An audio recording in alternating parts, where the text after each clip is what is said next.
रात गहरी होने के बाद ससुर जी ने मेरा दरवाजा खटखटाया और मुझसे बोले कि बहू, मैं बाथरूम में गिर गया था और मेरी कमर में दर्द हो रहा है।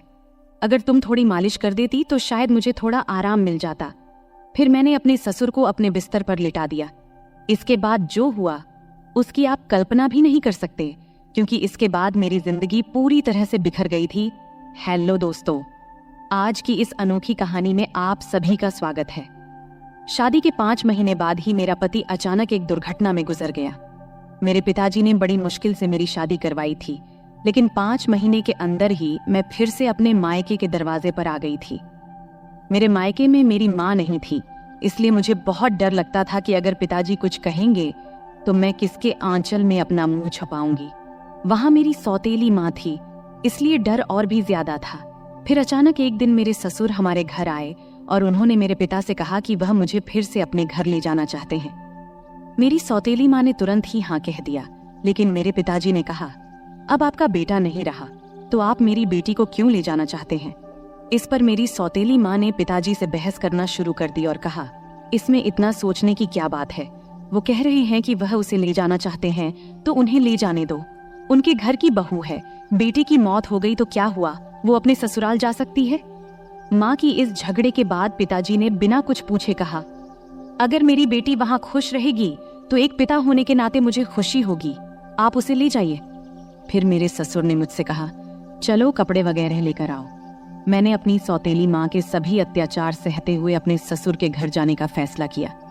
वहां पहुंचने के बाद मैं अपने कमरे में कपड़े बदल रही थी, तभी मेरे ससुर आए और बोले, बहू, एक कप चाय बना लाओ। मैंने जल्दी से रसोई में जाकर चाय बना ली। चाय पीते हुए उन्होंने कहा, तुम्हें पता है इस घर में मैं बिल्कुल अकेला हूँ। मेरा बेटा इकलौता संतान था और तुम्हारी सास भी गुजर गई है, इसलिए मैं तुम्हें यहाँ लेकर आया हूँ ताकि मुझे लगे कि मैं यहाँ अकेला नहीं हूँ। मैंने कहा, पिताजी आप बिल्कुल चिंता मत करें, मैं तो आपकी बेटी की तरह हूँ, हमेशा आपके साथ रहूंगी। फिर मेरे ससुर बोले, मुझे पता है कि तुम मेरे साथ रहोगी, क्योंकि तुम्हारी सौतेली माँ तुम्हें मायके में कभी शांति से नहीं रहने देगी। इस तरह कुछ दिन बीत गए। 6 महीने बाद एक रात मैं अपने कमरे में सो रही थी, तभी देर रात दरवाजे पर दस्तक हुई। मुझे समझ में आ गया कि यह मेरे ससुर ही होंगे, क्योंकि इस घर में मेरे और पिताजी के अलावा कोई और नहीं था, और रात के आधे पहर कौन दरवाजा खटखटाएगा। मैंने सोचा कि शायद पिताजी को कुछ चाहिए होगा, इसलिए दरवाजा खोली। दरवाजा खोलते ही मेरे ससुर ने मुझे पकड़ लिया और बोले, बहू, मैं बाथरूम में गिर गया था, मुझे बहुत दर्द हो रहा है, अगर तुम थोड़ी मालिश कर दो तो मुझे थोड़ा आराम मिल सकता है। फिर मैंने अपने पिता को अपने बिस्तर पर लिटा दिया, लेकिन मैं उनके कमरे से तेल लाना भूल गई। अब मुझे लगता है कि मेरा पति कम उम्र में ही मुझसे शादी कर बैठा और फिर इसी कम उम्र में इस दुनिया से चला गया। यह सब सोचते हुए मैं अपने ससुर की मालिश कर रही थी और देख रही थी कि वह मुझे अजीब तरीके से घूर रहे थे, जिससे मुझे और डर लग रहा था। तभी मैं बोली, ससुर जी क्या हुआ, आपको किस जगह पर ज्यादा चोट लगी है, क्या डॉक्टर को बुलाऊं? इस पर ससुर जी ने कहा, नहीं बहू, तुम बस मालिश कर दो, मुझे इससे ही आराम मिल रहा है। उनकी अजीब बातें सुनकर मुझे और असहज महसूस होने लगा। फिर मैं बोली, ससुर जी आप यहीं लेट जाएं, कमर में दर्द लेकर आप अपने कमरे तक कैसे जाएंगे, मैं आपके कमरे में जाकर सो जाती हूँ। मेरी बात सुनकर मेरे ससुर बोले, बहू, इस हालत में तुम मुझे अकेला छोड़कर चली जाओगी? अगर रात में मुझे बाथरूम जाना पड़े तो मैं अकेले कैसे जाऊंगा, इससे बेहतर है कि तुम यहीं सो जाओ। कुछ समय बाद मेरे ससुर उठकर मेरे पास आए और बोले, बहू, मैं तुमसे कुछ कहना चाहता हूँ, अगर तुम मेरी बात मान जाओ तो ही मैं कहूँगा। उनकी इस बात से मेरा दिल बेचैन हो गया। मैं चिंतित होकर बोली, ससुर जी आप कहें, क्या बात है? मेरे ससुर थोड़ा हंसकर बोले, आज की रात मैं तुम्हारे साथ बिताना चाहता हूँ, क्योंकि अकेले अकेले अब अच्छा नहीं लगता। मेरे बेटे के मरने के बाद मैंने सोचा कि फिर से शादी करूंगा, लेकिन फिर सोचा कि तुम्हारी सौतेली माँ तुम्हें उस घर में कभी भी शांति से नहीं रहने देगी, इसलिए मैंने तुम्हें इस घर में लाया। उनकी इस बात से मुझे बहुत असहज महसूस हुआ, लेकिन उनकी बात का विरोध करने की हिम्मत नहीं हुई। मैं अपने कमरे के सोफे पर लेट गई। मुझे नींद नहीं आ रही थी, बहुत डर लग रहा था। ससुर जी ने कहा, बहू, लगता है मैंने तुमसे कुछ गलत नहीं कहा, मैं चाहता हूं कि तुम मुझसे शादी कर लो ताकि कोई कुछ न कह सके। तभी मैं हक्का बक्का होकर बोली, ससुर जी आप ये क्या कह रहे हैं, आप मेरे ससुर हैं और ससुर से शादी कैसे हो सकती है? मेरे ससुर बोले, देखो बहू, मैं मानता हूँ कि कभी मैं तुम्हारा ससुर था, लेकिन तुम्हारे पति को मरे हुए अब 6 महीने हो चुके हैं। अब हमारे बीच ऐसा कोई रिश्ता नहीं है। मैं अकेला हूँ, तुम भी अकेली हो। हम एक दूसरे का साथ दे सकते हैं। उनकी इस बात को सुनकर मेरा मन विचलित हो गया। मैं कुछ कह नहीं पाई। एक ओर सौतेली माँ के अत्याचार, दूसरी ओर ससुर का अजीब व्यवहार। रात बीत गई और अगले दिन सुबह मैं अपने ससुर की बातों को बहुत सोची, अपनी स्थिति का विश्लेषण किया। ससुर का प्रस्ताव मुझे असंभव लग रहा था, लेकिन वास्तविकता मुझे कुछ निर्णय लेने पर मजबूर कर रही थी। फिर मुझे ख्याल आया कि मैं अपने पिताजी से जाकर बात करती हूँ, लेकिन ये सब बातें अपने खुद के पापा से करने की मुझे हिम्मत नहीं हुई, क्योंकि मुझे पता था कि पिताजी से बात करने के बाद मेरी जिंदगी में नई समस्याएं आ सकती हैं। इसलिए मैं उनके पास नहीं गई। ऐसे ही एक दिन शाम को मेरे ससुर को फिर से बात करने का मौका मिला। उन्होंने कहा, बहू, मैंने तुमसे कुछ गलत नहीं चाहा, बस चाहता हूं कि तुम मेरे जीवन में खुशी लाओ। मैं अकेला नहीं रह सकता, तुम्हारे साथ ही मेरी जिंदगी पूरी होती है। दोबारा ससुर जी से ये सभी बातें सुन मैं अंदर से कांपने लगी और कुछ बोल न पाई। थोड़ी देर बाद ससुर जी खुद ही बाहर चले गए। ऐसे ही मुझे ससुराल में और कुछ महीने बिताने के बाद मेरे ससुर और मेरे बीच एक अजीब सा संबंध बनता चला गया। पति की मौत के बाद मैंने सोचा था कि मैं अब इस दुनिया में बिल्कुल अकेली हो गई हूँ, लेकिन मेरे ससुर ने मेरे प्रति जो भावनाएं जाहिर की थी, उन्होंने मेरे जीवन को एक नई दिशा में मोड़ दिया। उनके शब्दों ने मुझे भीतर तक झकझोर कर रख दिया था। जब भी मैं सोने को जाती, उनके बातें मुझे परेशान करने लगती। वह कहते थे कि मेरे साथ रहने से उन्हें अपने अकेलेपन का एहसास नहीं होता और वह चाहते थे कि हम दोनों एक नई जिंदगी की शुरुआत करें। उस रात की बातचीत के बाद मैंने खुद को बहुत असमंजस में पाया। मन में कई सवाल उठ रहे थे। क्या यह सही है? क्या यह समाज के नियमों के खिलाफ नहीं जाएगा? लेकिन कहीं न कहीं मेरे दिल में यह बात भी थी कि शायद मेरे ससुर सच में अकेलेपन से जूझ रहे हैं। मैंने बहुत सोच विचार करने के बाद उनसे बात करने का फैसला किया। एक रात जब घर अड़ोस पड़ोस के सभी लोग सो चुके थे, तब मैं ससुर के कमरे का दरवाजा खटखटाई। उन्होंने दरवाजा खोला और मुझे देखकर थोड़ा हैरान हुए। मैं अंदर गई और बोली, ससुर जी, मैं आपसे कुछ महत्वपूर्ण बात करना चाहती हूँ। उन्होंने मुझे बैठने का इशारा किया और गंभीरता से बोले, क्या हुआ बहू, तुम इतनी रात गए क्यों आई हो? मैंने थोड़ी हिम्मत जुटाते हुए बोली, ससुर जी, मैंने आपके प्रस्ताव के बारे में बहुत सोचा है। मैं समझती हूँ कि आप अकेलेपन से जूझ रहे हैं और एक साथी की जरूरत महसूस कर रहे हैं, लेकिन इस रिश्ते के लिए एक शर्त है। हमारे बीच हमेशा सम्मान और प्यार का रिश्ता रहेगा। आप मुझे बेटी की तरह सम्मान देंगे और मैं आपको पिता की तरह आदर दूंगी। उन्होंने मेरी बात को ध्यान से सुना और थोड़ी देर बाद कहा, मैं तुम्हारी शर्त मानता हूँ, तुम्हारे सम्मान को हमेशा बनाए रखूंगा। उनकी यह बात सुनकर मेरे दिल का बोझ थोड़ा हल्का हो गया। मैंने उन्हें अपनी सहमति दे दी। फिर कुछ दिनों बाद हमने एक छोटे से समारोह में शादी कर ली। यह शादी समाज की नज़र में असामान्य थी, लेकिन हमने अपनी स्थिति को स्वीकार कर लिया था। शादी के बाद के दिन मेरे लिए बेहद चुनौतीपूर्ण रहे। गांव में लोग बातें बनाने लगे, रिश्तेदारों ने हमसे दूरी बनानी शुरू कर दी, लेकिन हमने इन सब की परवाह किए बिना अपने जीवन को आगे बढ़ाने का फैसला किया। हमारे रिश्ते में धीरे धीरे प्यार और समझ बढ़ने लगी। ससुराल में पहले जहां मैं खुद को असहज महसूस करती थी, अब वही घर मुझे अपना लगने लगा था। ससुर ने मेरे लिए हर संभव प्रयास किया ताकि मैं खुश रह सकूं। उन्होंने मेरी हर छोटी बड़ी जरूरत का ध्यान रखा और हर ख्वाहिश पूरी की। वह हर दिन मेरे लिए कुछ न कुछ खास करने की कोशिश करते थे। कभी मेरे पसंदीदा खाने की चीजें लाते, तो कभी मेरे लिए नई साड़ियां खरीदते। धीरे धीरे मैं भी उनके प्रति एक अलग तरह का आदर महसूस करना शुरू कर दी थी। हम दोनों ने मिलकर एक नई जिंदगी की शुरुआत किया। ससुर अब मेरे जीवन का एक अभिन्न हिस्सा बन चुके थे। हमारे बीच का रिश्ता अब सिर्फ ससुर और बहू का नहीं रहा, बल्कि दो दिलों का एक मजबूत बंधन बन गया था। वह मुझे हर उस समय सहारा देते थे जब मुझे उनकी जरूरत होती थी। उन्होंने मुझे फिर से हंसना सिखाया, जीवन को नए नजरिए से देखना सिखाया। शादी के कुछ महीने बाद मैंने महसूस किया कि हमारे बीच का यह नया रिश्ता मुझे एक नई दिशा दे रहा है। हमने मिलकर कई मुश्किलों का सामना किया और हर बार एक दूसरे का साथ दिया। ससुर के साथ मेरे इस नए रिश्ते ने मुझे जीवन के कई नए पहलू दिखाए। उन्होंने मुझे यह एहसास दिलाया कि जीवन में अगर साथी सही हो तो कोई भी मुश्किल इतनी बड़ी नहीं होती कि उसे पार न किया जा सके। समाज की नज़र में हमने बहुत कुछ सहा, लेकिन हमने अपने फैसले पर कभी पछतावा नहीं किया। हमारे रिश्ते में धीरे धीरे एक नए तरह का प्यार और सम्मान उभरने लगा। उनके साथ बिताए हर पल ने मुझे कुछ नया सिखाया और मुझे एहसास हुआ कि कभी कभी जीवन हमें ऐसे मोड़ पर ले आता है जहां हमें अपने फैसलों पर पुनर्विचार करना पड़ता है। आज मैं अपने ससुर के साथ एक नई जिंदगी जी रही हूँ।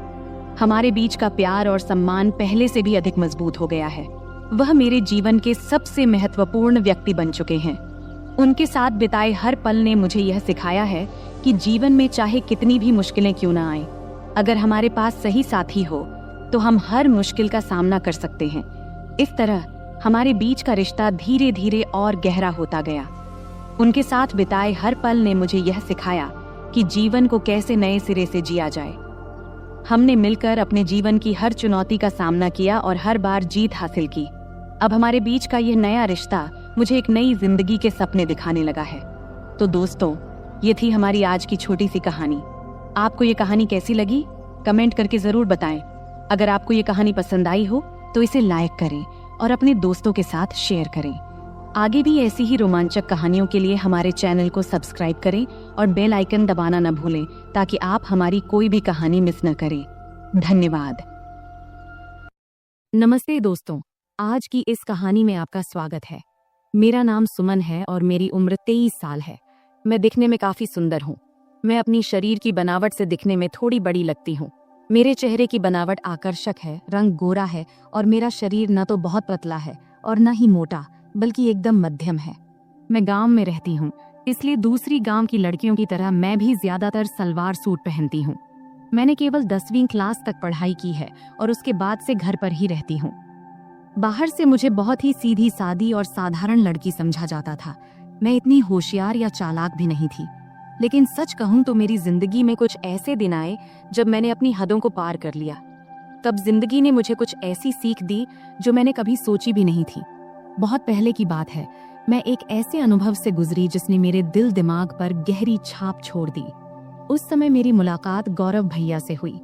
मेरे जीवन में उस वक्त बहुत अकेलापन था, लेकिन गौरव भैया के साथ समय बिताना मुझे अच्छा लगने लगा। वो हमेशा मेरे प्रति बहुत केयरिंग रहते थे और उनकी मौजूदगी से मेरा मन हल्का हो जाता था। शुरुआत में जब मैं उनके साथ समय बिताती थी तो शरीर में एक अलग सा दबाव महसूस होता था, जैसे मुझे आराम की जरूरत हो। लेकिन धीरे धीरे सब कुछ सामान्य होने लगा। हमारे बीच ऐसा रूटीन बन गया कि जैसे ही मौका मिलता हम दोनों एक दूसरे के साथ वक्त बिताने के लिए बेताब हो जाते।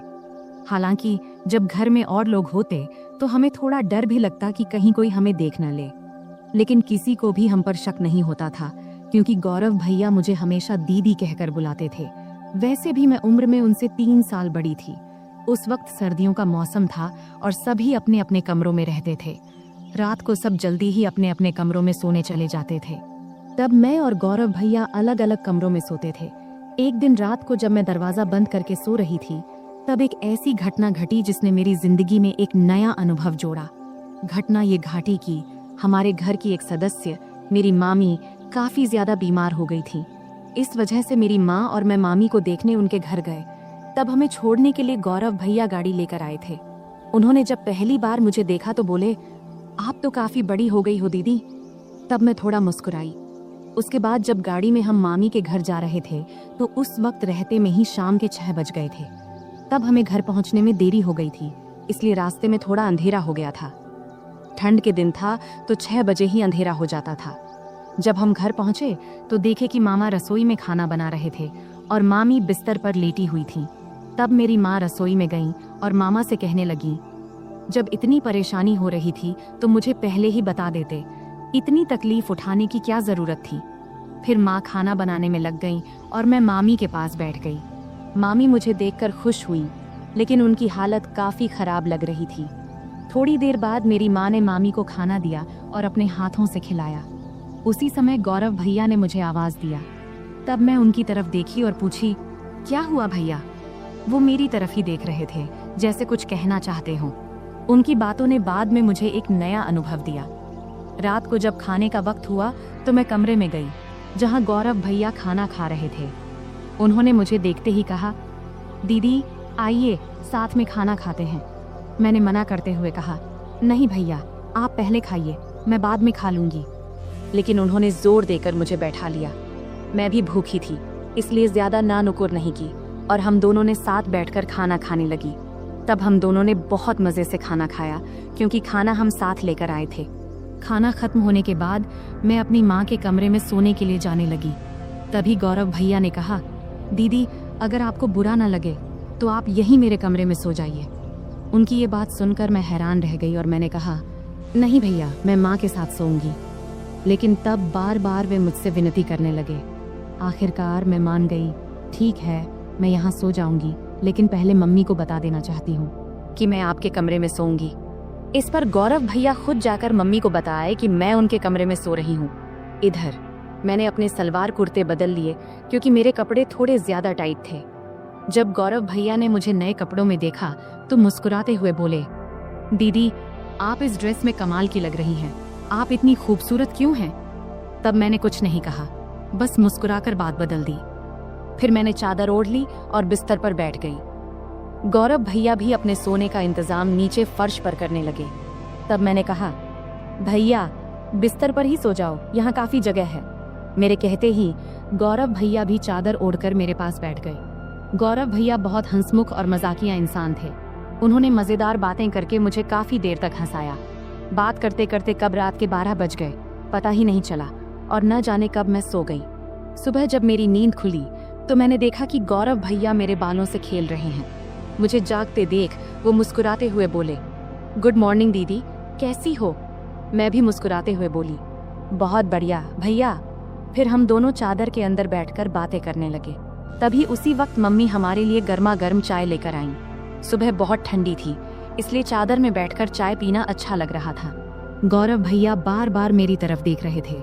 मैंने मुस्कुराते हुए पूछा, क्या है भाई, ऐसे क्यों देख रहे हो? वो मजाक करते हुए बोले, आपकी आंखें बहुत बड़ी और खूबसूरत हैं। सच कहूं दीदी, आपकी आंखों में देखने से मन खुश हो जाता है। तब मैं मस्ती में बोली, सुबह जब मैं सो रही थी तब क्या कर रहे थे?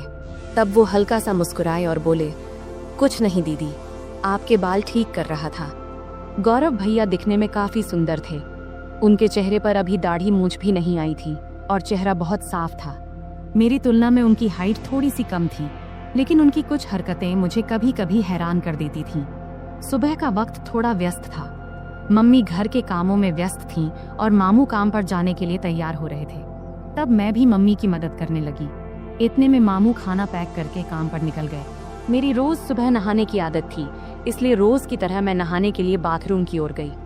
मुझे नहीं पता था कि गौरव भैया भी उसी वक्त नहाते हैं। जैसे ही मैंने बाथरूम का दरवाजा खोला तो मैं शर्म से लाल हो गई और तेजी से अपने कमरे में भाग आई। गौरव भैया उस वक्त नहा रहे थे। उनके चेहरे पर साबुन लगा था, इसलिए उन्होंने मुझे देखा भी नहीं। लेकिन मैं इतनी ज्यादा शर्मिंदा हो गई कि वह दृश्य बार बार मेरे दिमाग में घूमने लगा। कमरे में बैठकर मैं अपनी ही सोच में खो गई और हल्के हल्के हंसने लगी। इतने में गौरव भैया नहाकर कमरे में आए। मुझे अकेले हंसते हुए देखकर उन्होंने मजाक में कहा, क्या बात है दीदी, आज तो बहुत खुश लग रही हो। उनकी बात सुनकर मैं थोड़ा चुप हो गई और बोली, नहीं भाई ऐसा कुछ नहीं है, बस यूं ही हंस रही थी। गौरव भैया ने मोबाइल चलाते हुए पास आकर बैठ गए और बोले, सच सच बताओ दीदी, क्या सोच रही थी जो इतनी हंसी आ रही थी? तब मैंने हंसते हुए कहा, नहीं भाई कुछ भी खास नहीं। लेकिन गौरव भैया जिद करने लगे, नहीं दीदी बताओ ना, नहीं बताओगी तो मैं गलत ही समझ लूंगा। तब मैंने कहा, प्लीज भैया इस बात को यहीं खत्म करो, इसमें सोचने लायक कुछ भी नहीं है। फिर मैं जल्दी से उठी और नहाने के लिए चली गई। नहाने के बाद मैं कमरे में वापस आई और मजाक में मैंने जानबूझकर थोड़ा सा पानी गौरव भैया की तरफ उछाल दी। ये देखकर गौरव भैया अचानक उठ खड़े हुए और मेरे बाल पकड़कर मुझे बिस्तर पर बैठा दिया। उनका ये रवैया देखकर मुझे गुस्सा आ गया। मैंने गुस्से में कहा, ये क्या कर रहे हो भैया? और गुस्से में उनका हाथ झटक दिया। इसके बाद गौरव भैया बिना कुछ कहे चुपचाप कमरे से बाहर चले गए। उनका ये व्यवहार देखकर मैं भी हैरान रह गई थी। मुझे खुद पर पछतावा होने लगा कि शायद मुझे ऐसा नहीं करना चाहिए था। फिर जल्दी से मैं अपनी बाल ठीक की और मम्मी के पास चली गई। मामी का ध्यान रख रही थीं। उन्हें दवा दे रही थीं और खाना तैयार कर रही थीं। तभी मामी ने मुझसे कहा, जाकर गौरव को बुला ला, उसे गरम गरम खाना खा लेने को बोल दे, वरना ठंडा हो जाएगा। मुझे पता था कि गौरव भैया मुझसे नाराज है। जब मैं उन्हें बुलाने गई तो देखा कि वो छत पर बैठे फोन देख रहे हैं। मैंने आवाज लगाई, भैया नीचे आओ, मम्मी बुला रही हैं, खाना खा लो। लेकिन उन्होंने कोई जवाब नहीं दिया।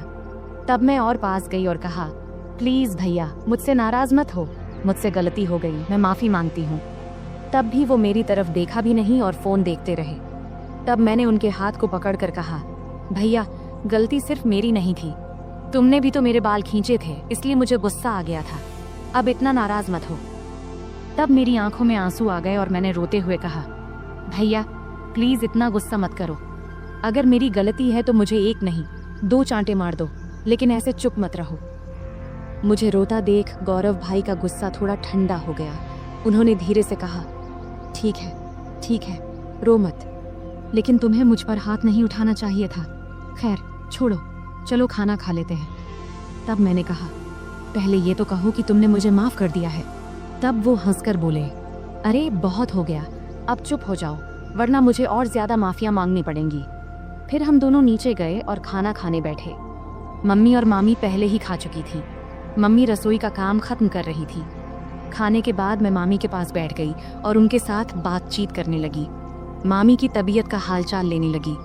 इसी बीच मम्मी ने कहा, हम दोनों पास के घर में मिलने जा रहे हैं, तुम और गौरव यहीं रहो। मैंने गौरव से कह दिया है कि कहीं बाहर ना जाए, हम जल्दी लौट आएंगे। फिर मम्मी और मामी बाहर चली गईं और मैं मामी का कमरा साफ करने लगी। तभी गौरव भैया मस्ती करते हुए आ गए। मैंने उनसे कहा, भैया प्लीज मेरे लिए कुछ ला दो। उन्होंने मुस्कुराकर कहा, बोलो दीदी क्या चाहिए। मैंने कहा, मेरे लिए चॉकलेट ले आओ, मुझे बहुत पसंद है। गौरव भैया हंसते हुए बोले, ठीक है, तुम कमरे की सफाई करो, मैं चॉकलेट लेकर आता हूँ। गौरव भैया चॉकलेट लेने चले गए और मैं कमरे की सफाई करने लगी। जब मैंने मामी की अलमारी खोली तो वहाँ मेकअप का सामान रखा देखी। सजने संवरने का मेरा भी बहुत शौक था, तो मैंने मामी का मेकअप इस्तेमाल करना शुरू कर दिया। फिर मैंने मामी के झुमके और गहने पहन लिए और अलमारी से लाल साड़ी निकाल ली। जब गौरव भैया चॉकलेट लेकर वापस आए तब मैं पूरी तरह से सज धज कर नई दुल्हन की तरह तैयार हो चुकी थी। तब मैंने बाल खोल रखे थे, लिपस्टिक लगा रखी थी और हाथों में चूड़ियां भी पहन ली थीं। जैसे ही वे कमरे में दाखिल हुए, मुझे इस रूप में देखकर हैरान रह गए। उनके मुंह से बस यही निकला, दीदी आप तो शानदार लग रही हैं। फिर मैंने उनसे चॉकलेट ली और बिस्तर पर बैठकर खाने लगी। गौरव भैया भी पास में बैठ गए और तब उनकी नजरें मुझसे हट नहीं रही थीं। तब मैंने कहा, भैया इतना मत देखो, मुझे असहज लग रहा है। गौरव भैया हंसकर बोले, क्या करूं दीदी, आप पर से नजर हट ही नहीं रही, आप साड़ी में इतनी सुंदर लग रही हो, मानो कोई परी हो। फिर मजाक में बोले, मन कर रहा है कि आपको अपनी दुल्हन बना लूं। मैं समझ रही थी कि उस वक्त उनके मन में क्या चल रहा था, पर मैंने हल्की हंसी के साथ बात को दूसरी ओर मोड़ दिया। मैंने मजाक में कहा, तो फिर रुक क्यों गए, बताओ मुझे पत्नी बनाकर क्या करोगे। तब गौरव भैया थोड़ा हंसकर बोले, रहने दो दीदी, मुझे पता है तुम जानबूझकर ये पूछ रही हो। तब मैंने कहा, तो क्या तुम अपनी दीदी का फायदा उठाना चाहते हो, अगर मम्मी को पता चल गया तो क्या होगा। तब गौरव भैया बोले, दीदी इतनी चिंता मत करो, हम तो घर में ही हैं और किसी को पता भी नहीं चलेगा, तुम बस एक बार हाँ कह दो, मैं सब संभाल लूंगा। तब मैंने मुस्कुराते हुए कहा, तो पहले बताओ तुम ये सब साड़ी देखकर कह रहे हो या पहले से ऐसा सोच रहे थे। गौरव भैया हंसकर बोले, सच कहूं तो जब से तुम आई हो तभी से ऐसा लग रहा है, अगर तुम एक बार मान जाओ तो सब आसान हो जाएगा। तब मैंने मजाक में कहा, ठीक है, जब तुम चाहो मैं तुम्हारी बात मानूंगी, लेकिन तुम्हें अपनी जिम्मेदारी ठीक से निभानी होगी। इस पर भैया बहुत खुश होकर बोले, थैंक्स दीदी, मुझे पता था तुम मुझे ना नहीं कहोगी, तुम सच में सबसे अच्छी हो। मैंने कहा, रुको, इतनी तारीफ करने की जरूरत नहीं है और शाम को मेरे लिए और भी चॉकलेट लाना मत भूलना। तब गौरव भैया ने कहा, ठीक है दीदी, 1 मिनट रुको, मैं आता हूँ। जब वह बाहर चले गए तो मुझे थोड़ी असुविधा महसूस हुई। जब वह वापस आए तो मैंने कहा, गौरव भैया इस वक्त मुझे थोड़ी परेशानी हो रही है, शाम को इस बारे में बात करेंगे। लेकिन गौरव भैया मेरी बात मानने को तैयार नहीं थे। उन्होंने शांत स्वर में कहा, दीदी, इतनी चिंता क्यों कर रही हो? डरने की कोई बात नहीं है, सब ठीक हो जाएगा। अगर तुम्हें असुविधा हो रही है तो आंखें बंद कर लो। तब मैंने आंखें बंद कर लीं और गौरव भैया मुझे तभी उसी पल दरवाजे पर अचानक दस्तक हुई, जिससे हम दोनों डर गए। कुछ समय बाद बाहर से मम्मी की आवाज आई, कोई है कमरे में? तब मैं तुरंत बिस्तर से उठ गई, क्योंकि मैं साड़ी में पूरी तरह सज धज कर तैयार थी। ऊपर से मामी के कमरे में थी। गौरव भैया का मूड भी खराब हो गया था, लेकिन उनके चेहरे को देखकर मुझे अंदर से हंसी आ रही थी। मैंने तुरंत गौरव भैया को कमरे से बाहर कर दिया और खुद भी साड़ी उतारकर सामान्य कपड़े पहन ली। फिर कमरे की सफाई करने लगी। इस बीच मम्मी ने मामी को बरामदे में बिठाया और सीधे रसोई में जाकर चाय बनाने लगी। तब मैं जल्दी जल्दी कमरे की सफाई करने लगी। बाद में हम सबने मिलकर चाय पी। चाय पीने के बाद मम्मी काम में लग गईं और मैं बरामदे में लेट गई। समय बिताने के लिए मैंने मम्मी की मदद करनी शुरू कर दी। कुछ समय बाद मैंने देखा कि गौरव भैया कहीं नहीं दिख रहे हैं। जब मैं उन्हें ढूंढने गई तो देखी कि वह बाथरूम से बाहर निकलकर हाथ धो रहे थे, लेकिन उनके चेहरे से लग रहा था कि उनका मूड अभी भी ठीक नहीं है। तब उन्हें देखकर मैं हंसी नहीं रोक पाई और हंसते हुए बोली, क्या हुआ, इतना उदास क्यों हो? मजाक में मैंने कहा, भैया तुम ऐसे क्यों हो? गौरव भैया हंसते हुए बोले, अगर तुम मेरी जगह होती तो तुम भी ऐसे ही करती। तुम लड़की हो, इसलिए इतनी बातें कर पा रही हो। मैं हंसकर बोली, ठीक है भैया, बस थोड़ा इंतजार करो, रात होने पर तो कोई डिस्टर्ब नहीं करेगा। तब गौरव भैया बोले, दीदी समस्या तो इसी रात के इंतजार में है, हर मिनट घंटों जैसा लग रहा है। तभी मम्मी ने आवाज दी, तुम्हारे भाई बहन की बातें खत्म हो गई हो तो थोड़ा काम में हाथ बंटाओगे? मम्मी की आवाज सुनते ही मैं उठकर जाने लगी और जाते जाते मजाक में बोली, गौरव भैया याद रखना, अगर चॉकलेट नहीं मिला तो मैं भी कुछ नहीं दूंगी। फिर मैं रसोई में चली गई। इस बीच मामा भी घर लौट आए थे। तब मैंने उन्हें खाना परोस दिया। मामा जी बहुत थके हुए थे, वे हमारे साथ थोड़ा बैठकर बात किए, फिर जल्दी सो गए। मम्मी मामी को खाना खिला रही थी और उन्हें दवाई दे रही थी। मैंने भी अपना खाना खा लिया और समय बिताने के लिए टीवी देखने लगी। सर्दी का मौसम होने के कारण हम जल्दी बिस्तर में चले गए, लेकिन मम्मी अभी भी अपने काम में लगी हुई थी। तब मैं मामी के कमरे में चली गई और बैठकर फोन में व्यस्त हो गई। इतना डूबी थी कि मुझे पता ही नहीं चला कि कब गौरव भैया खाना खाकर अपने कमरे में चले गए और मेरा इंतजार कर रहे थे। मैं अपनी रोज की सीरियल देखने में व्यस्त थी। जब मैं नहीं गई तो गौरव भैया खुद मुझे बुलाने आ गए। कमरे में आकर भैया बोले, दीदी आओ, मैं तुम्हारा बहुत देर से इंतजार कर रहा हूँ। तभी मम्मी ने कहा, कोई बात नहीं, अगर तुम अकेले सोना चाहते हो तो सो जाओ, तुम्हारी दीदी मेरे साथ सो जाएगी। मम्मी की बात सुनते ही भैया जल्दी से बोले, नहीं नहीं, हम तो बस बातें कर रहे थे, वैसे भी कुछ दिनों बाद आप लोग चले जाएंगे, फिर पता नहीं कब मुलाकात होगी और दीदी के साथ खेल पाऊंगा। तब मैंने मम्मी को आश्वस्त करते हुए कही, मम्मी भैया सही कह रहे हैं। इसके बाद मम्मी ने कहा, ठीक है, जैसा तुम चाहो, और हम कमरे में चले गए। कमरे में जाते ही गौरव भाई ने जल्दी से दरवाजा बंद कर दिया। तब मैं समझ गई कि भैया अब और इंतजार नहीं कर पा रहे हैं, लेकिन तब भी मम्मी और मामी जाग रहे थे, इसलिए मैंने कहा, भैया थोड़ा धैर्य रखो, सब सो जाएं, फिर बात करेंगे। अगर किसी ने मेरी आवाज सुन ली तो मुश्किल हो जाएगी। भैया बोले, दीदी और इंतजार नहीं होता। तभी मुझे चॉकलेट की याद आई। मैंने कहा, ठीक है भैया, लेकिन पहले मेरी चॉकलेट दो। भैया ने तुरंत जेब से चॉकलेट निकालकर दे दिया। फिर मैं चॉकलेट खाने लगी और भैया परफ्यूम लगाने लगे। शुरुआत में हम मजाक में थोड़ी थोड़ी नोक झोंक करने लगे। इससे हमारे बीच मजेदार झगड़ा शुरू हो गया। हम बिस्तर पर कूदने लगे, क्योंकि हमारी उम्र अभी भी छोटे बच्चों जैसी थी। तभी मम्मी ने चिल्लाकर कहा, सुमन बहुत हो गया, अब सो जाओ, क्योंकि बिस्तर की आवाज उनके कमरे तक जा रही थी। इसके बाद गौरव भैया ने तुरंत फर्श पर बिस्तर बिछा दिया, जिससे आवाज बंद हो गई। फिर गौरव भैया ने मुझे रात के 3 बजे तक सोने नहीं दिया। सुबह जब हमारी आंख खुली तब मम्मी दरवाजा खटखटा रही थी। उसमें बिस्तर पर ही थी, लेकिन उठ नहीं पा रही थी, इसलिए गौरव भैया ने मुझे उठाकर बिस्तर पर बिठा दिया और खुद दरवाजा खोलने गए। तब मम्मी हमारे लिए चाय लेकर आईं। मुझे देखकर उन्होंने कहा, मैंने कहा था सुमन समय पर सो जाना, अब देखो तो तुम्हारी आंखें कितनी लाल हो गईं। मेरी आंखें अब सच में लाल हो गई थीं। मैंने बिना कुछ कहे चाय पीना शुरू कर दिया। यहाँ तक कि मैंने मुंह भी नहीं धोया क्योंकि पूरा शरीर दर्द से टूट रहा था। मम्मी चाय रखकर चली गईं। गौरव भैया जब कमरे में आए तो मैंने गुस्से में कहा, भैया मैंने तो कहा था थोड़े समय के लिए, लेकिन तुमने मेरी बात नहीं मानी। अब देखो मेरा शरीर कितना थक गया है, मैं ठीक से खड़ी भी नहीं हो पा रही हूँ। अगर मम्मी ने पूछ लिया तो मैं क्या कहूँगी? तब गौरव भैया ने जल्दी से जवाब दिया, दीदी चिंता मत करो, मैं मेडिकल स्टोर से दवा लेकर आता हूँ, उसे लेने के बाद तुम्हारा शरीर ठीक हो जाएगा। इसके बाद मैंने लगातार 4-5 दिन तक भैया को पास नहीं आने दिया, लेकिन इससे उनका उत्साह कम नहीं हुआ। वे हर दिन मेरे आसपास घूमते रहते थे और नियमित रूप से चॉकलेट लाते रहते थे। भैया मेरे सारे काम कर देते और मैं जो चाहती वे हंसते हंसते कर देते। इसलिए मैंने भी इसका मजा लेना शुरू कर दिया। कभी कभी उनसे पैर का दर्द कम करने के लिए मसाज करवा लेती, कभी सिर की मालिश करवा लेती, मस्ती में कभी कभी हल्के से मार देती और सारा दिन उनके फोन पर सीरियल देखती। 4-5 दिनों के बाद भैया का व्यवहार थोड़ा बदल गया, इसलिए मैंने उन्हें ज्यादा कुछ नहीं कहा। एक दिन हम दोपहर में घर में अकेले थे और बहुत मस्ती किए। उस दिन घर में कोई नहीं था। भैया ने पूरा दिन मुझे कहीं बैठने नहीं दिया और हमेशा अपने पास रखा।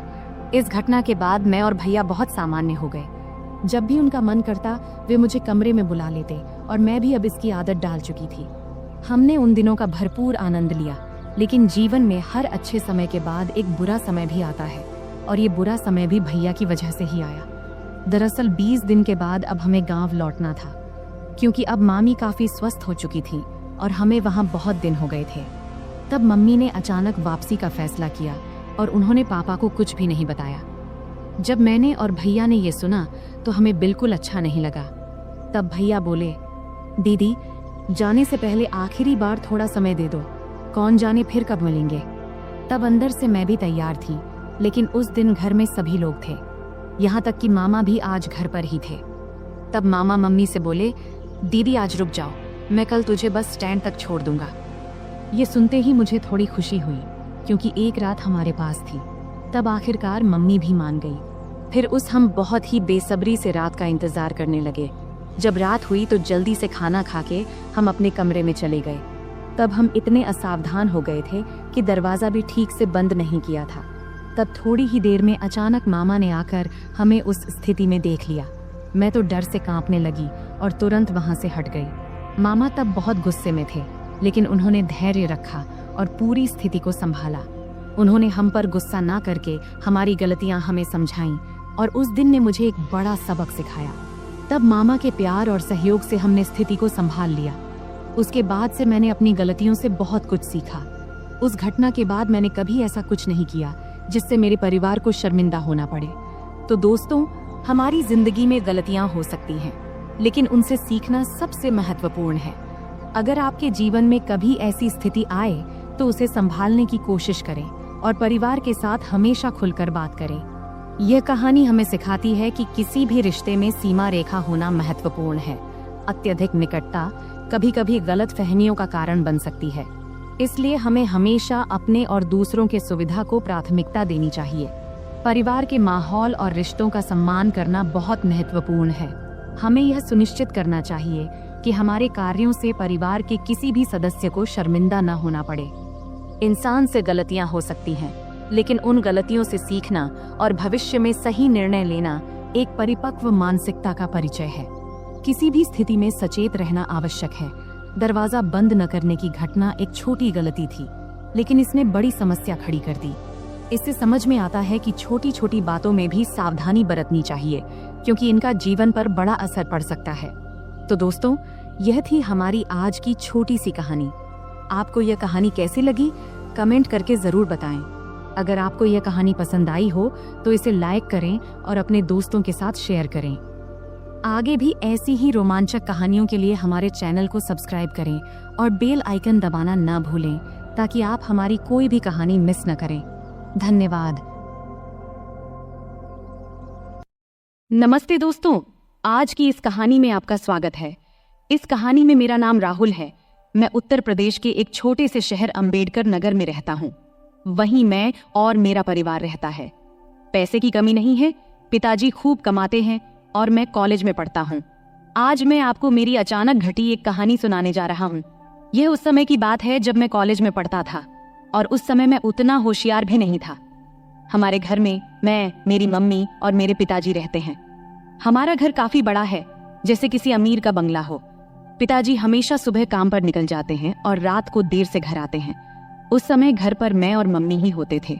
मैं कुछ देर पढ़ाई करता था और फिर सो जाता था, लेकिन मम्मी हमेशा पिताजी का इंतजार करती रहती थी। उस समय मैं कॉलेज के आखिरी साल में था। एक सुबह जब मैं कॉलेज जाने की तैयारी कर रहा था तो मैंने मम्मी की तेज आवाज सुनी। वो कह रही थी, क्या कर रहे हो तुम? रात के 2-2:30 बजे घर आते हो और कहते हो ऑफिस में काम था। रात के 2 बजे कौन से ऑफिस का काम चलता है? सीधे सीधे क्यों नहीं कहते कि उस सुमन के साथ थे? मम्मी काफी गुस्से में थी।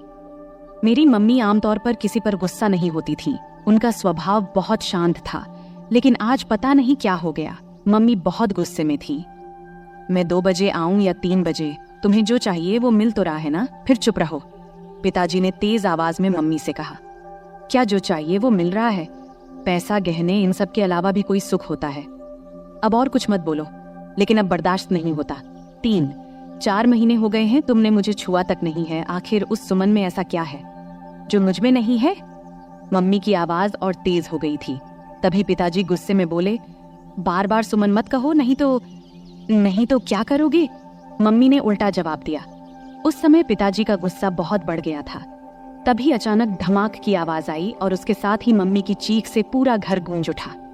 मैं तुरंत अपने कमरे से भागकर उनके बेडरूम की ओर गया। जो दृश्य मैंने देखा उसे देखकर मैं सन्न रह गया। पिताजी मम्मी को बेल्ट से मार रहे थे।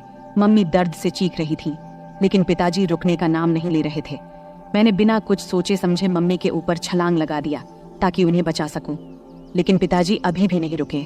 जैसे ही मुझे भी 2-4 फटकारें लगी, पापा रुक गए और तिलमिलाते हुए मेरी ओर गुस्से में देखने लगे और फिर घर से बाहर चले गए। फिर मैंने मम्मी की ओर देखा। मम्मी की आंखों से आंसुओं की धारा बह रही थी। मैंने मम्मी को सहारा देकर उठाया। उठते समय मम्मी कराह उठी। मैंने उन्हें बेड पर बैठाया। तब तक उनके हाथ और पीठ पर लाल निशान पड़ गए थे। ये देखकर मुझे पापा पर बहुत गुस्सा आया। कोई इंसान इतना निर्दयी कैसे हो सकता है? कोई अपनी ही पत्नी को ऐसे मारता है भला?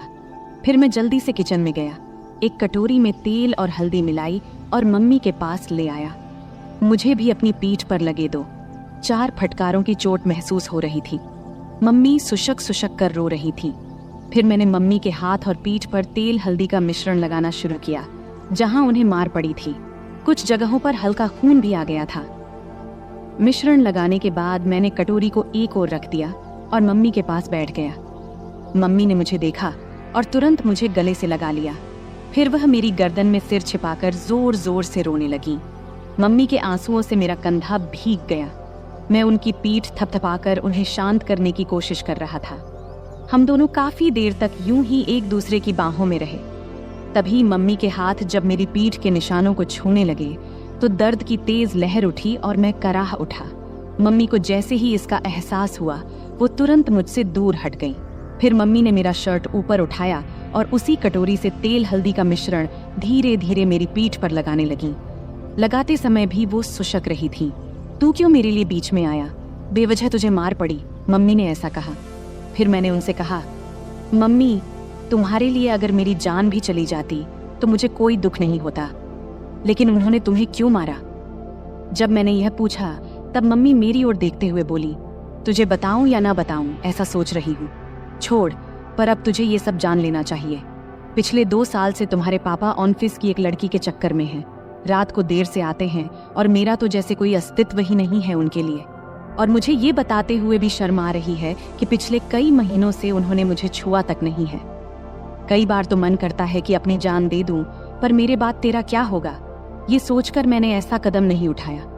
पर सच में अब इस जिंदगी से थक चुकी हूँ। अब मैंने तय कर लिया है, एक ही घर में रहूंगी, लेकिन उनसे कोई भी संबंध नहीं रखूंगी। मम्मी की ये बातें सुनकर मैं सोच में पड़ गया। इतनी खूबसूरत, सुशिक्षित और समझदार मम्मी होने के बावजूद पापा किसी दूसरी औरत के चक्कर में कैसे पड़ गए? मन ही मन मैंने पापा के इस कर्म को दोषी ठहराया। मम्मी वाकई बहुत सुंदर थी। सुंदर चेहरा, नाजुक नाक, गुलाबी होंठ, 5.5 फुट की ऊंचाई, गोरा रंग। वो एकदम किसी चित्र में बनाई गई देवी की तरह दिखती थी। फिर भी पिताजी को उनकी सुंदरता क्यों नहीं दिखती देती थी। उस दिन के बाद से मम्मी ने पापा से बात करना बंद कर दिया। वो मेरे कमरे में मेरे पास ही सोने लगी। पापा महीने में घर का सारा सामान भरवा देते थे और टीवी के पास वाली दराज में 5 से 7 हजार रुपये रख जाते थे। अब तो पापा घर पर खाना भी नहीं खाते थे, वो उस औरत के घर से ही खाकर आते थे और कभी कभी घर आते भी नहीं थे। धीरे धीरे ऐसे ही और 3 साल बीत गए। तब मैं कॉलेज की पढ़ाई पूरी कर चुका था और एक IT कंपनी में काम करने लगा था और अब मैं 24 साल का हो गया था। रोज का व्यायाम और अच्छा खान पान करने की वजह से मेरी सेहत भी अच्छी हो गई थी। अब तो पापा महीने में 2-3 बार ही घर आते थे, मुझसे भी कम ही बात करते थे। हालांकि मम्मी अब उस सदमे से उबर चुकी थी, लेकिन उनके चेहरे पर हमेशा उदासी छाई रहती थी। मैंने उन्हें कभी हंसते हुए नहीं देखा था। यह देखकर मुझे बहुत बुरा लगता था। जब मैं नौकरी पर गया तो कंपनी ने मुझे लैपटॉप दिया, इसलिए मैंने घर पर इंटरनेट कनेक्शन भी लगवा लिया। बचपन से मम्मी के साथ रहने के कारण मेरे पास ज्यादा दोस्त नहीं थे। मम्मी ही मेरी सबसे करीबी दोस्त थी। संध्या के समय जब मैं काम से घर लौटता तो फ्रेश होकर चाय पीता और फिर बेडरूम में जाकर लैपटॉप पर इंटरनेट चलाता। ये मेरा समय बिताने का जरिया बन गया था। उस वक्त की उम्र के कारण मैं इंटरनेट पर तरह तरह फिल्में देखता रहता था, लेकिन मुझे सबसे ज्यादा माँ और बेटे के बीच की फिल्में पसंद आने लगी थी। धीरे धीरे मेरी नजरें मम्मी को देखने के तरीके में भी बदलाव आने लगा था। एक दिन सोमवार का दिन था, रात के करीब 9 बजे होंगे। अचानक पापा घर आए। हमारा घर मम्मी के नाम पर था। पापा मम्मी से कहने लगे कि घर उनके नाम कर दें। तब मम्मी ने इनकार किया तो पापा उन्हें बहुत बुरा भला कहने लगे। मम्मी चुपचाप सुनती रहीं। तभी पापा ने मम्मी के गाल पर थप्पड़ मार दिया। ये देख अब मेरा खून खौल उठा। पापा दूसरा थप्पड़ मारने ही वाले थे, तभी मैंने उनका हाथ पकड़ लिया और कहा, पापा अब बहुत हो गया, ये तमाशा बहुत हो चुका है, अब और नहीं सहन कर सकता। आज से इस घर में कदम रखा तो इसका अंजाम अच्छा नहीं होगा। फिर मम्मी ने भी गुस्से में पापा को खूब डांटा। पापा मम्मी की जोर से डांटने पर अचानक रुक गए और मेरे ताकतवर शरीर को देखकर वहां से चले गए। फिर मैंने दरवाजा बंद कर दिया और मम्मी के पास चला गया। मम्मी ने मुझे आंसुओं से भरी आंखों से देखा और दौड़ते हुए आईं।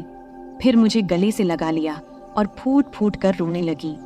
मैंने भी मम्मी की कमर को कसकर पकड़ा और उन्हें अपनी बाहों में भर लिया। मम्मी हिचकियां ले रही थी और बोल रही थी, ठीक किया बेटे, इस आदमी की यही औकात है। आज के बाद अगर ये घर में दोबारा ना आए तो अच्छा ही है।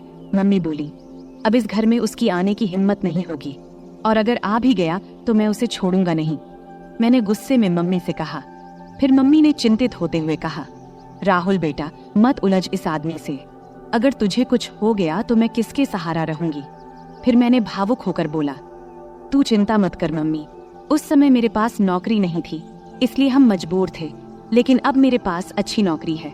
तू चिंता मत कर, मैं तुझे कुछ नहीं होने दूंगा, मैंने मम्मी को आश्वस्त देते हुए कहा। फिर एक दिन मैं दोपहर में काम से घर वापस आया। मैंने अपनी चाबी से दरवाजा खोला और अंदर आया। तभी मुझे एक अजीब आवाज सुनाई दी। मैं बेडरूम के दरवाजे के पास गया, तब दरवाजा अंदर से बंद था। मैंने दरवाजे की होल से अंदर झांका और देखा कि मम्मी अंदर किसी के साथ थीं। जो नज़ारा मैंने देखा उसे देखकर मैं चौंक गया। लगभग 10 मिनट तक मैं वहीं देखता रहा। अचानक मम्मी बेहोश होकर गिर पड़ी। फिर मैं दरवाजे से हट गया और धीरे से बाहर बरामदे का दरवाजा खोला। फिर जोर से कहा, मम्मी मैं आ गया हूँ, तुम कहाँ हो? ये कहते हुए मैंने अपने हाथ में पकड़ा बैग सोफे पर रख दिया और जूतों के फीते खोलने लगा। कुछ ही देर में मम्मी ने बेडरूम का दरवाजा खोला और बाहर आई। मुझे अचानक देखकर उनके चेहरे पर घबराहट और आश्चर्य के भाव थे। मैंने जल्दी से अपने जूते उतारे और बेडरूम में घुस गया। टेबल पर मुझे केले की प्लेट दिखाई दी। मैंने एक केला उठाया और खाने लगा। मम्मी मेरे पीछे पीछे आई। मैं जैसे ही केले को खाने वाला था, मम्मी कुछ बोलने वाली थी, लेकिन मैंने पहले ही केले को मुंह में डाल लिया था। मम्मी हैरानी से मेरी ओर देख रही थी और मैं शांति से केला खा रहा था। केला थोड़ा कच्चा था, इसलिए पूरी तरह से मीठा नहीं था। मम्मी, केले बहुत अच्छे हैं और है क्या? मैंने केले खाते हुए मम्मी से पूछा। मम्मी ने कुछ जवाब दिया, लेकिन अपने मुंह में ही। लेकिन दोस्तों, मैं आपको बताता चलूं, उन केलों का स्वाद इतना अच्छा था कि कुछ मत पूछो। केले खाने के बाद मैं बाथरूम में जाकर फ्रेश हो गया और फिर कमरे में जाकर लैपटॉप खोल लिया। फिर मैं एक रोमांटिक मूवी देखने लगा। फिर रात के खाने के बाद मैं बेडरूम में सोने चला गया। थोड़ी देर में मम्मी भी सब काम निपटाकर सोने आई। मम्मी ने हल्के गुलाबी रंग का नाइट गाउन पहना हुआ था। तब मैंने लैपटॉप से नजरें हटाकर मम्मी की ओर देखा। मम्मी नीचे झुककर तकिया ठीक कर रही थी। तकिया सही करने के बाद मम्मी बिस्तर पर लेट गईं। तब मैंने भी अपना लैपटॉप बंद कर दिया, फिर लाइट बंद किया और सोने की कोशिश करने लगा। लेकिन मुझे नींद नहीं आ रही थी। मेरे दिमाग में दिन की वो घटना बार बार घूम रही थी। बहुत देर तक मैं जागा रहा, जबकि मम्मी शांति से सो रही थी। कुछ समय बाद मम्मी ने करवट ली और मेरी तरफ पीठ करके सो गईं। फिर उन्होंने छत की ओर मुंह करके लेटना शुरू किया। मैं थोड़ी देर के लिए डर गया, लेकिन जब मम्मी जागी नहीं तो मुझे थोड़ी राहत मिली। मेरी हिम्मत बढ़ी और मैं धीरे धीरे मम्मी की ओर देखने लगा। मम्मी ने कुछ ही पल के लिए मेरी ओर देखा और फिर अपनी आंखें बंद कर लीं। मैंने समझ लिया कि वो अभी भी जाग रही हैं। मैं थोड़ा और आगे बढ़ा और खुद को संतुष्ट महसूस किया। मम्मी भी खुश थीं। उन्होंने कुछ नहीं कहा, लेकिन मुझे एहसास हो रहा था कि उन्हें भी संतोष मिला है। मम्मी, क्या हुआ? तुम चुप क्यों हो? क्या तुम्हें अच्छा नहीं लगा? मैंने जब ऐसा पूछा तब उन्होंने बोला, नहीं रे बेटा, मुझे तो बहुत अच्छा लगा। तूने मम्मी को बहुत खुश किया। फिर मैंने मम्मी के पीठ पर प्यार से हाथ फेरते हुए कहा, मम्मी, अब से तुम्हें केले खाने की जरूरत नहीं पड़ेगी। मैंने मम्मी के कान में धीरे से ऐसा कहा। तब मम्मी बोल उठी, बेटा, तुझे ये कैसे पता चला? मम्मी ने आश्चर्य से मेरी ओर देखते हुए पूछा। तब मैंने उन्हें बताया कि आज दोपहर जब मैं घर आया तो कमरे से तुम्हारी आवाज सुनाई दी। जब मैंने दरवाजे की होल से देखा तो मुझे सब समझ में आ गया। तभी मैंने ठान लिया था कि अब से मम्मी को किसी भी चीज की कमी नहीं होने दूंगा। राहुल, मेरे राजा, तू कितना प्यार करता है अपनी मम्मी से। मम्मी भावुक होकर बोली, हाँ मम्मी, अब से तुम्हें मैं किसी भी चीज की कमी नहीं होने दूंगा। मैंने कहा, अब पापा भी हमें सताने नहीं आएंगे और अब वो दोबारा इस घर में कदम नहीं रखेंगे। इसलिए तुम अब चिंता मत करना, हम अब सुख से रहेंगे। मैंने मम्मी को आश्वस्त किया। उस दिन हम दोनों ने सुख और शांति का आनंद लिया और फिर आराम से सो गए। अगली सुबह मम्मी ने सारे काम निपटाए और मुझे उठाने आई। मैंने जल्दी से तैयार होकर चाय पिया और हम दोनों गपशप करने लगे। तभी हमने देखा कि पापा अचानक से आकर हमारे सामने खड़े हो गए। तब मम्मी ने पापा से पूछा, अब क्या चाहिए तुम्हें? एक बार कह दिया कि हम ये घर नहीं देंगे तो फिर क्यों आए हो? पापा ने जवाब दिया, मुझे अब घर नहीं चाहिए। मैं बस ये बताने आया हूँ कि मैं अब दूसरी शादी करने जा रहा हूँ, तो मुझे तुमसे तलाक चाहिए। फिर मम्मी ने मेरी ओर देखा और पूछा, तुम्हारा क्या कहना है? मैंने कहा, मम्मी, जो तुम्हें सही लगे वो करो। मैं तुम्हें किसी भी चीज की कमी नहीं होने दूंगा, मेरा भरोसा करो। मम्मी ने फिर पापा को तलाक के लिए हाँ कह दिया। दोपहर को मम्मी और पापा दोनों ऑफिस गए और अपने बाकी कानूनी काम निपटा कर लौटे।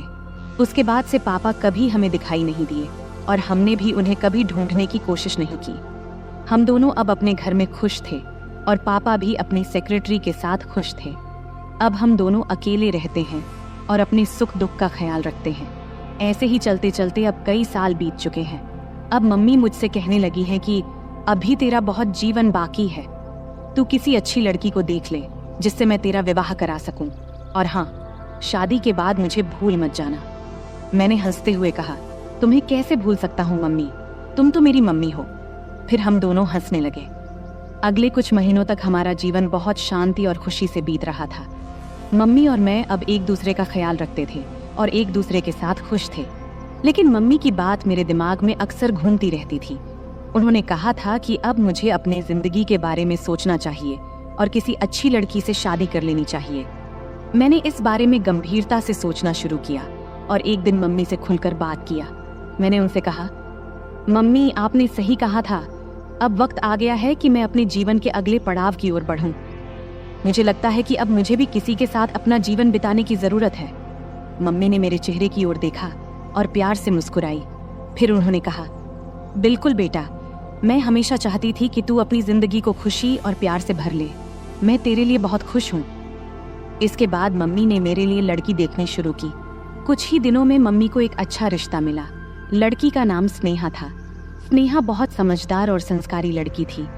जब मैंने उससे पहली बार मुलाकात किया तो मुझे ऐसा लगा जैसे मेरे जीवन का वो खालीपन भर गया हो। स्नेहा और मैं जल्द ही शादी के बंधन में बंध गए। शादी के बाद हमारा घर और भी खुशहाल हो गया। मम्मी, स्नेहा और मैं एक परिवार की तरह रहने लगे। मम्मी को अब इस बात की खुशी थी कि उन्होंने मुझे अकेलेपन से बाहर निकालकर मेरे लिए एक नया जीवन शुरू करने में मदद की थी। समय बीतता गया और हमारा जीवन पहले से भी बेहतर होता चला गया।